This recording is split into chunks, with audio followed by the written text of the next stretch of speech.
जय श्री कृष्ण। जय श्री कृष्ण। तदीयं चरित गोविंदोभ्यं नमः।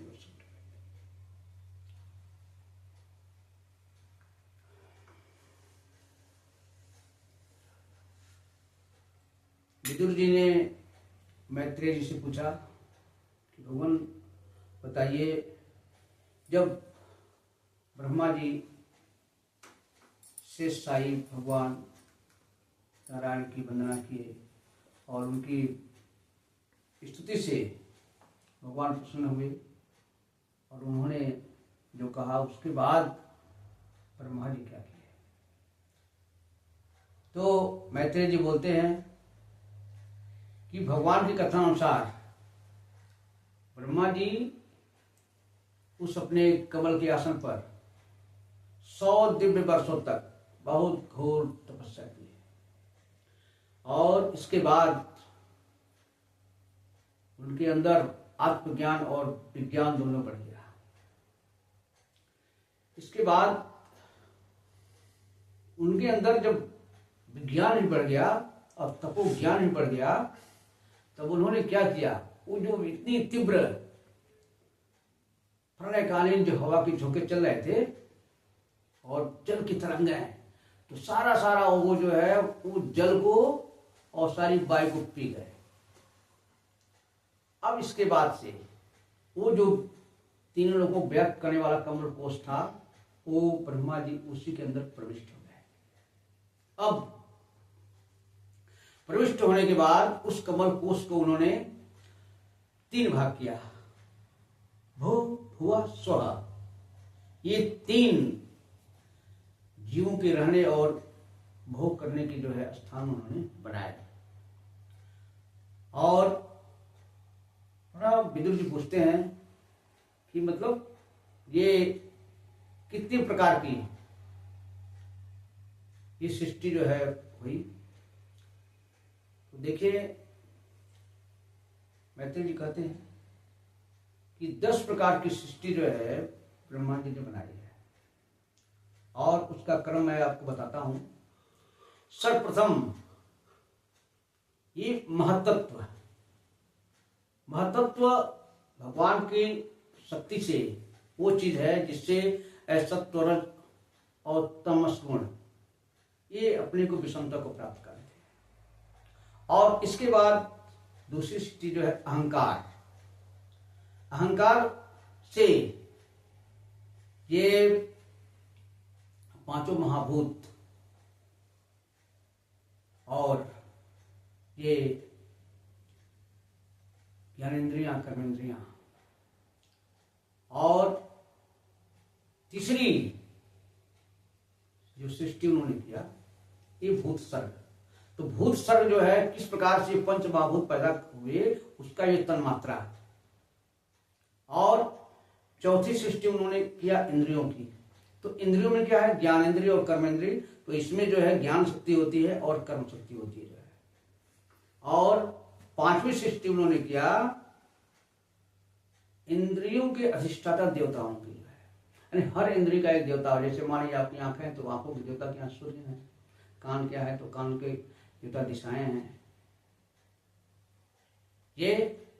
और 6वीं सृष्टि उन्होंने किया अविद्या की। अविद्या की 5 गांठें होती हैं। 5 गांठों में मान लीजिए ये तम है, मोह, महामोह, तामिश्र, अंधतामिश्र, इस तरह से। और ये प्रकृति और उसके बाद से वैकृत्य। तो वैकृत्य में 3। तो इसमें जो अगली सृष्टि हुई ये 6 प्रकार के स्थावर वृक्षों की जो है 6 प्रकार के, जैसे उसमें लताएं होती हैं, ध्रुव होते हैं, तपसार होते हैं, बहुत सारा। इसके बाद से 28 प्रकार की तिर्यक योनियां उन्होंने बनाया। तो तिर्यक योनि में विभिन्न प्रकार के जो है पशु पक्षी मान लीजिए, कहां तक हम कहेंगे, मतलब बहुत प्रकार के जो पशु, ये 1 खुर वाले, 2 खुर वाले ना, जितने भी होते हैं ये सारे तिर्यक योनियां जो है उनकी।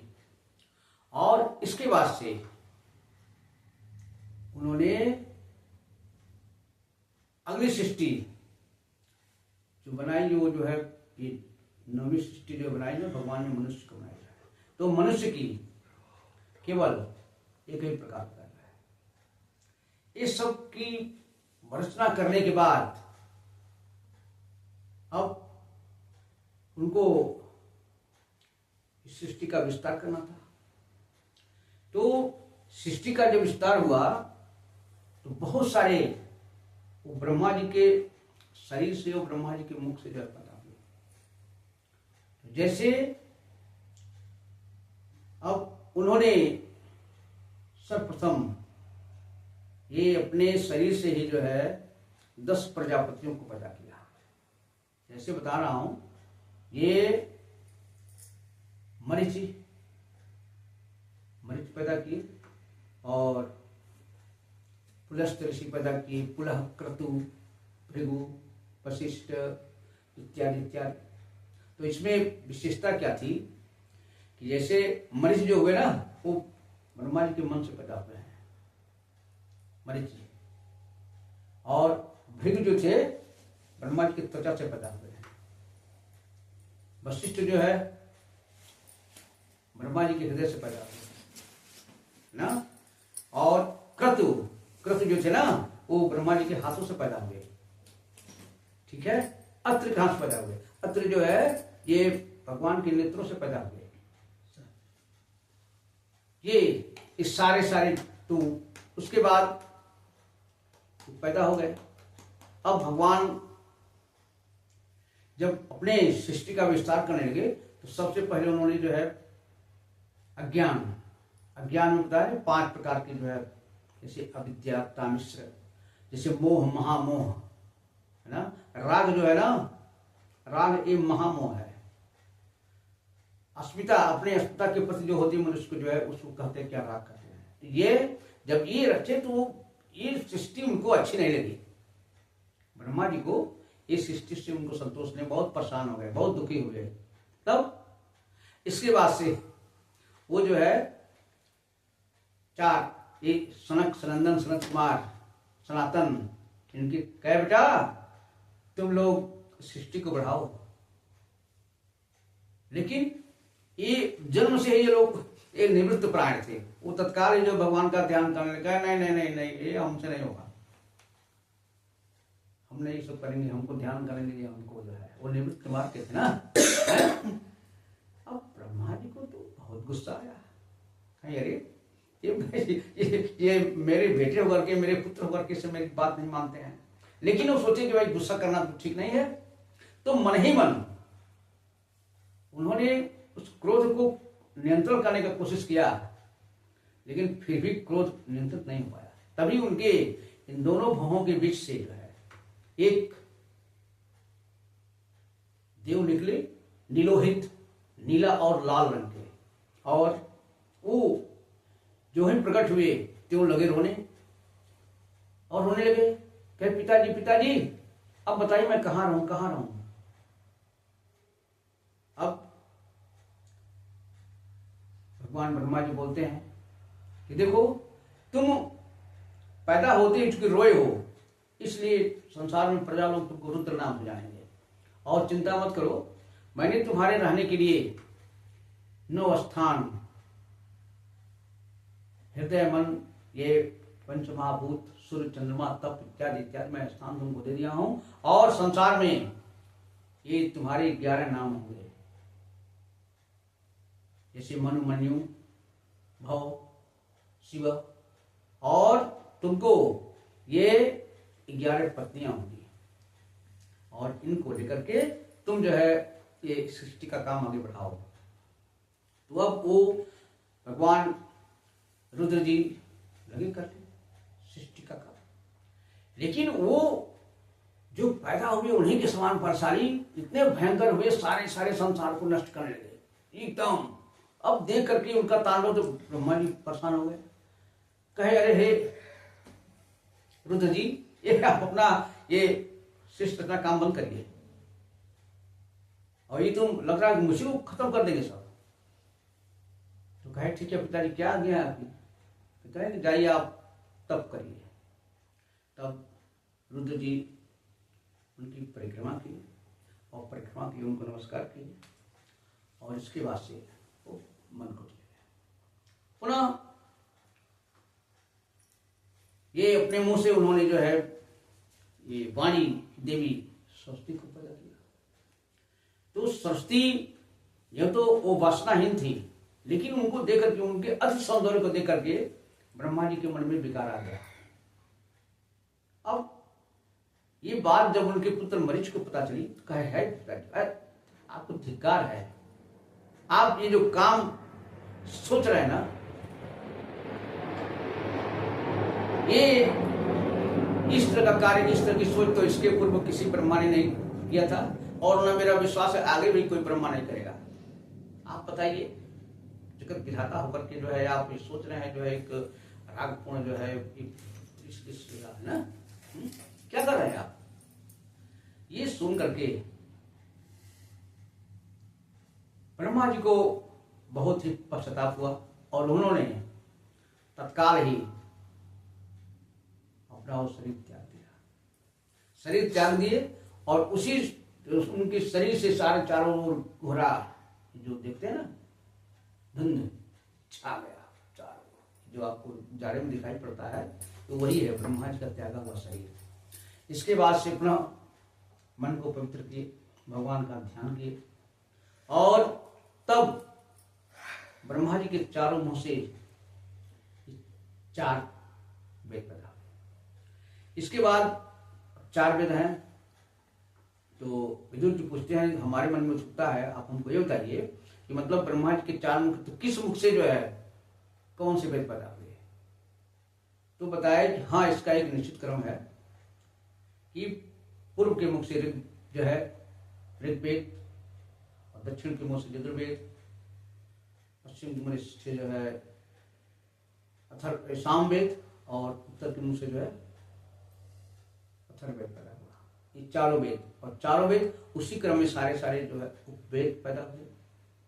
और यही ब्रह्मा जी के मुख से ये गृहस्थों की 4 वृत्तियां, ब्रह्मा जी के मुख से ब्रह्मचारियों की 4 वृत्तियां, और मुख से उसी क्रम से है, और फिर वानप्रस्थों की और सन्यासियों की 4 वृत्तियां पैदा हुई। और ये ब्रह्मा जी के हृदय से जो है काम पैदा हुआ। ब्रह्मा जी का जो लिंग था ना, तो ब्रह्मा जी के लिंग से जो है इस समुद्र की उत्पत्ति हुई है। ये उनके सारे और ब्रह्मा जी का जो ये दाया वक्षस्थल है, इससे धर्म की उत्पत्ति हुई, और उसी धर्म की पत्नी मूर्ति से साक्षात नारायण भगवान पैदा हुए। और ब्रह्मा जी के पीठ से जो है अधर्म और सबको भयभीत करने वाला काल यानी मृत्यु पैदा हुआ। इसके बाद से जितने भी ये वृत्तियां होती हैं, मतलब सारे चीजें जो है भगवान के मुख से पैदा हुई। और भी जो है 10वां सृष्टि जो है 8 प्रकार के देव योनियां, देवता हैं, राक्षस हैं, गंधर्व हैं, अप्सराएं हैं। इस प्रकार ये ब्रह्मा जी की 10 सृष्टियां हैं। और इससे बाद में अब देख रहे हैं कि हमारी ये जनसंख्या तो बढ़ नहीं रही है, इस सृष्टि का कार्यक्रम जो है बढ़ेगा, तो फिर उनको चिंता हो गई। तो उस समय ब्रह्मा जी का शरीर 2 खंडों में व्यक्त हो गया। जब 2 खंडों में व्यक्त हो गया तो एक भाग जो स्वयं हो मनु जी हो गए, और दूसरा भाग जो है महारानी चित्ररूपा, ये तो पुरुष और स्त्री। और उसके बाद से पुरुष और स्त्री जब बन गए, इन लोगों के संयोग से, तभी से जो है ये मैथुन प्रक्रिया के द्वारा, मतलब नर नारी के संयोग से ये सृष्टि हुई, तभी से मानव पैदा हुए। तो उस समय ये इनके 5 संतानें हुई। तो 2 पुत्र जो है ये उत्तानपाद, और जो है ये 3 कन्याएं थी, देवहूति, अकुति और प्रसूति, है ना। तो देवहूति का विवाह तो कपिल मुनि से हुआ, ठीक है। और दक्ष से, और इस प्रकार ये जब से हुए तो हम सभी किसकी संतान हैं? यही मनु और शतरूपा की संतान हैं। और तब से मानव का विकास होने लगा और सारा देखते देखते ये पूरा जगत जो है ये पूरी सृष्टि से भर गया। बोलिए जय श्री कृष्ण, जय श्री कृष्ण।